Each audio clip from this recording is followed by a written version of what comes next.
Hi, I'm Joe Feeks, editor of Pig Health Today, and with me is Dr. Tamika Sims. She is Director of Food Technology Communications for the International Food Information Council. Tamika, thank you for joining us today. Yes, thank you for having me. Now, for the benefit of our viewers, what exactly is the International Food Information Council? What is your mandate?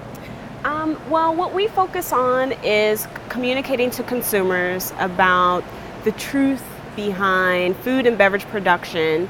So the truth being underlying scientific facts about food and beverage production, purchases they may make in the store, and then also in restaurants. And with the rise of social media, I guess you could say there's a lot of fake news out there. Yeah. There's a lot of misinformation. Yeah. But there's a lot of good information too, isn't there? Yeah, definitely. It's hard to sort through a lot of times for consumers. While we find that consumers are attracted to science somewhat, some of the information can be a bit daunting, and consumers want information quick. And so that's probably why social media is so popular. So we try to give them information that they find, no pun intended, palatable. And so that we're giving them the correct facts, but in an engaging way. And so our website actually posts a lot of information, but it's somewhat conversational in how our posts read. And so we do that by spreading the truth about industry practices and then also about our food supply. And how do you identify your subject matter? Because there's a lot of misinformation out there. Let's take the pork industry, for example. What topics have you been focused on behalf of the pork industry? So we've been focused on quite a few things. So certainly we know that consumers are wanting more of clean label products. And clean label basically means they want to know more about food's journey, but at the same time, they want their products to be simple. They want fewer ingredients. They want ingredients that they could recognize. We've also seen that specific label terms resonate with consumers as well. No hormones, no antibiotics, no antibiotics ever is something that's new that's rising. But also consumers want things that are natural and organic. Those labels resonate with them as well. But those foods also tend to cost a lot more, don't they? That's true. And so there's a lot of misconceptions about whether or not organic products are healthier than their conventional counterparts. And so we try to speak on that as frequently as we can to let consumers know that the nutritional value in organic and conventional products are the same, and that not one is not more safe than the other as well. Now, your group recently conducted some market research, and I understand it touched on the antibiotic issue. Yes. What did you learn? So we learned that with FDA's new rule about the use of antibiotics for growth promotion being prohibited. For the medically important antibiotics? Yes, okay. The medically important antibiotics, and then also the increased use of veterinarians' guidance for the use of the antibiotics. We learned that confidence in the veterinarians and the farmers, and then also confidence in buying animal products has actually grown since last year. And were consumers really that well aware of it? I mean, there have been a lot of headlines about the veterinary feed directive in the agricultural press. Yeah. But you didn't see a whole lot about it, some of the Yeah. other, popular media. Yeah, certainly. This is a question that we ask because we know that the terms animal antibiotic resistance and, have been more popular lately. And then in addition to that, we kind of prepped the question a little bit and gave some background. So we told them a little bit what was happening in 2016 with the new rule coming down the pike. And then we asked them how they felt about it with the new rule now being implemented. What did they tell you? So we found that 30% of consumers had no change in their confidence levels at all. A little over 40% had a change in their confidence level. The confidence went up. About 10% kind of in the middle of the road there. They checked the don't know box. Yeah. Okay. So we can see that there's some things that when FDA implements rules like this, it does resonate with consumers. But sometimes you have consumers that could kind of care less. Like they're like, well, I need this product, I'm gonna buy this product, I've been buying it, I'm gonna keep buying it. Were you surprised by those numbers? I don't think we were surprised. I think we were certainly enlightened. But I think that what could be surprising about that is because when we look at ranking as far as a government agency being a source for consumers to get their information from, government agencies rank pretty low. When we ask them about food safety, friends and family and a news headline actually ranks number one as far as where to get information about food safety. Consumers actually trust friends and family mostly for information on allergens, which we thought was interesting, and additives. For biotech and GMOs, consumers trust a scientific study for that information. And what about antibiotics and antibiotic resistance? Who do they trust? News headline. News headline? Yeah. A news headline from anywhere?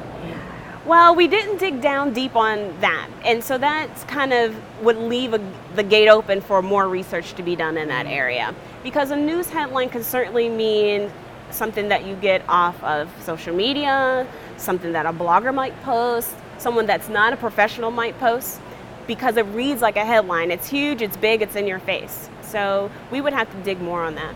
Well, and it's interesting to note that health professionals scored number one in your survey with this group of people. And how many were in the survey? So we had a little over 1,000 people, and we had weighted results to be representative of the American population ages 18 to 80. Because I know that there are other surveys out there where they have surveyed consumers about who do you trust and ranking various professions. Yeah. And veterinarians have always ranked very high, maybe in the top 5. So it's somewhat consistent with your health professional finding. Yeah, definitely.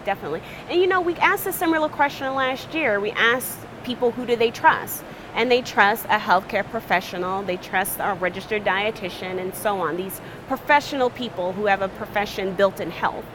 But this year we switched up a little bit and asked an additional question on who do you go to, because we felt like, well, just because this is who you say you would trust to get information from doesn't necessarily mean that's where you get the information. Of the 1,000 people, did you break them down into segments, millennials, baby boomers, and so forth? Yes, and so a lot of our data will show that millennials, the differences definitely between millennials and boomers, Generation X. We also have some information based on men versus women. Certainly with our clean label information, we found that women are more so looking for information on having this clean label product. So they want to know more about where the food comes from, they want simplified ingredients, they want fewer ingredients more so than men. So what would be the takeaway messages in your mind for the pork industry? Certainly in this age you have a consumer that wants to be educated and they have information at their fingertips. Certainly social media is a huge driver in giving people information. So certainly I think it's important to be a part of the conversation. You have to jump in there. You have to be a part of the conversation in order to change the direction of the conversation and have an impact on consumer thoughts and views. But I think that what we're seeing now with this new education or a consumer that wants to be educated more, we're finding that it's easier for them to be educated with the wrong information. And so that's the dangerous part.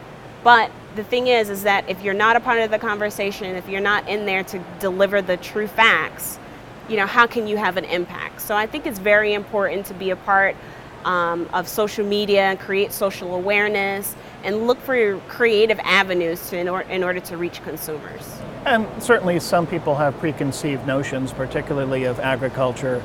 Sometimes in mainstream media you will see farms referred to as factory farms, and because people don't really have an understanding of how pigs are really being raised, how pork is being produced. What do you think would be what would help the pork industry move the needle in consumer perception as far as in the animal welfare and animal health discussion? Because that all comes down to antibiotics, because antibiotics, it's easy to be concerned about them if you're a consumer, but at the same time they're also in favor of animal welfare. Right. And it's difficult to be against antibiotics and also be pro-welfare. So Yeah. how does the industry move the needle on that? It is quite difficult because people are primarily concerned with themselves, their bodies and their health, and then they're concerned with everything else. So the environment around them. And so while they care about animals, they think, well, what's the animal going to do to me? How does this impact me? And so I think that it's a very emotional kind of conversation to have. And so you pretty much have to tap into the emotion aspects of that. You have to tap into people's emotions in order to make sure the messages that you're trying to give to them are the most important actually reaches them. And so again, it calls upon you to be creative. You can't beat people over the head with facts and think that that's going to change their minds. You can't beat them over the head with science and think it's going to change their minds. You have to tap into their hearts. How do you do that? I think, again, social media, it can be your friend, it can be your enemy. And so you have to try to make it your friend. And follow along the stories that resonate with people the most and try to mimic some of those things.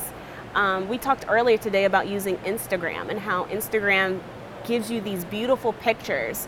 People take pictures of the food because it has an instant effect on, the viewer. It's beautiful food. It touches your heart. It makes you think about home. And so that type of thing I think is very impactful.